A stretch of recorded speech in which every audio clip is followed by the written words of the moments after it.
Today, I want to talk about purpose. But I'm not here to give you the standard commencement about finding your purpose. We're millennials. We try to do that instinctively. Instead, I'm here to tell you that finding your purpose isn't enough. The challenge for our generation is to create a world where everyone has a sense of purpose. One of my favorite stories is when JFK went to go visit the NASA Space Center, and he saw a janitor holding a broom, and he asked him what he was doing, and the janitor replied, "Mr. President, I'm helping put a man on the moon." Purpose is that feeling that you are a part of something bigger than yourself, that you are needed, and that you have something better ahead to work for. Purpose is what creates true happiness. And you are graduating at a time when this is especially important. When our parents graduated, that sense of purpose reliably came from your job, your church, your community. But today, technology and automation are eliminating many jobs. Membership in a lot of communities has been declining, and a lot of people are feeling disconnected and depressed and are trying to fill a void in their lives.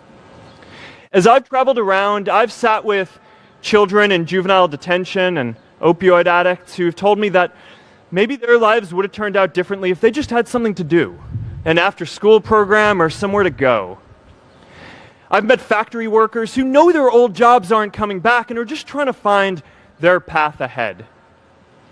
For our society to keep moving forward, we have a generational challenge to not only create new jobs, but create a renewed sense of purpose. So I actually think when you do stuff well, you shouldn't have to do big crazy things, right? So you want to actually evolve in a way where you're working with your community and making steps and learning. So take Newsfeed, for example. That was a relatively big shift, but it actually had been a couple of years in the making by watching how people were using the service, right? So, when we started off, we didn't have anything like Newsfeed that showed you updates from what people were sharing. We just had profiles. And what we found were, originally one of the big behaviors was people would just click around, right? They'd click on different profiles, hundreds of them, and they'd go through all their friends to see what people had changed, right? To see what the update was in their friend's day. And we learned from that people were not just interested in looking up and learning about a person, but also understanding the day-to-day changes. So, first we made this product that just showed in order which of your friends had updated their profile, right? So that at least told you whose profile to click on.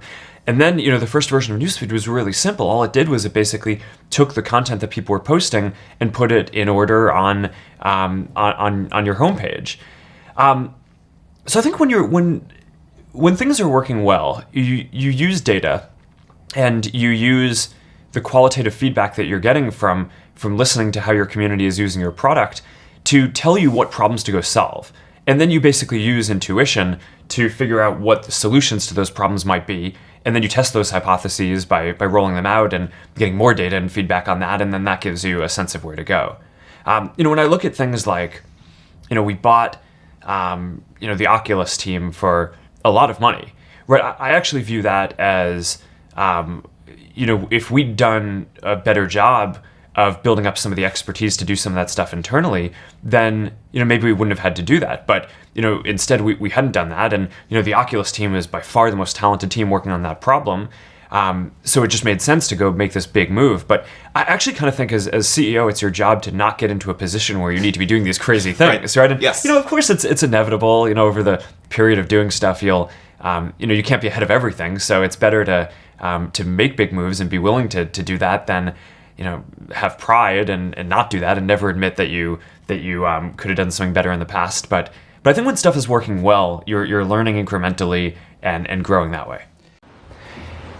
In our society, we often don't take on big things because we're so afraid of making mistakes that we ignore all the things wrong today if we do nothing.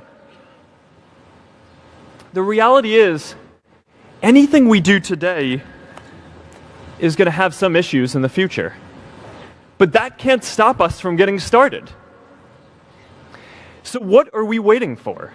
It is time for our generation-defining great works. How about stopping climate change before we destroy the planet and getting millions of people involved manufacturing and installing solar panels? How about curing all diseases and getting people involved by asking volunteers to share their health data, track their health data, and share their genomes? You know, today, our society spends more than 50 times as much treating people who are sick as we invest in finding cures so people don't get sick in the first place. It makes no sense. We can fix this. How about modernizing democracy so everyone can vote online? And how about personalizing education so everyone can learn? These achievements are all within our reach. Let's do them all in a way that gives everyone in our society a role. Let's do big things, not just to create progress, but to create purpose. Is there other advice that comes to mind that you give to other people that want to build products that you can take away from the early days of Facebook? Yeah, you know, I always think that you should start with the problem that you're trying to solve in the world and not start with deciding that you want to build a company, right? I mean, the best companies that get built are things that are trying to drive some kind of social change, even if it's just local in one place, you know, more than starting out because you want to make a bunch of money or have a lot of people working for you or build some company in some way. So, you know, I always think that this is kind of a perverse thing about Silicon Valley in a way, which is that, you know, people decide often that they want to start a company before they even decide what they want to do. And that just feels really backwards to me. And, you know, for anyone who's had the experience of actually building a company, you know that you go through some really hard things along the way. And I think part of what gets you through that is believing in what you're doing and knowing that what you're doing is really delivering a lot of value for people. And that's, I think, how the best companies end up getting made. Well, what was your mental model of a startup founder? Where did it come from? Was it Bill Gates, you know, or Steve Jobs? Did it come from reading books, or Peter Thiel, or Sean Parker? I mean, where did it come from? I mean, one of the things that was kind of interesting was there's this culture in Silicon Valley that kind of makes startups seem glamorous. And I never really believed that, right? I never had a goal of starting a startup, and my goal when I realized that I had a company was to get it to be a good company as quickly as possible, right? And kind of get out of what you'd call the like risky startup phase where you are just like constantly about to die, and where you could get to a point where you can actually like, do some interesting things and make a lot more interesting bets. And so I don't know, I never read a lot of the literature on this. And I mean, maybe if I had, then I wouldn't have made so many mistakes. So I don't know if learning from me is the right way to go on this. But I mean, but it did, I think— Your model must have come from somewhere, though, even if it was unintentional, right? Like, were you influenced by Peter Thiel or Sean? Well, yes, Parker, I was influenced by all these people once I met them. I hadn't really heard of Peter Thiel before I'm Sean talking about, like, introduced me. yeah, right. Yeah, but I mean, he was massively influential on my thinking, right? I mean, like a lot of the early lessons that I took on how to think about strategy came from Peter and Sean. And I did pay a lot of attention when I was growing up to Microsoft. I grew up, using, Windows 3.1 and then Windows 95, and I just thought that those were like the most unbelievable things. And in a sense, they are. Yeah, they really were awesome, right? Well, I don't know if you meant that positively, but I did.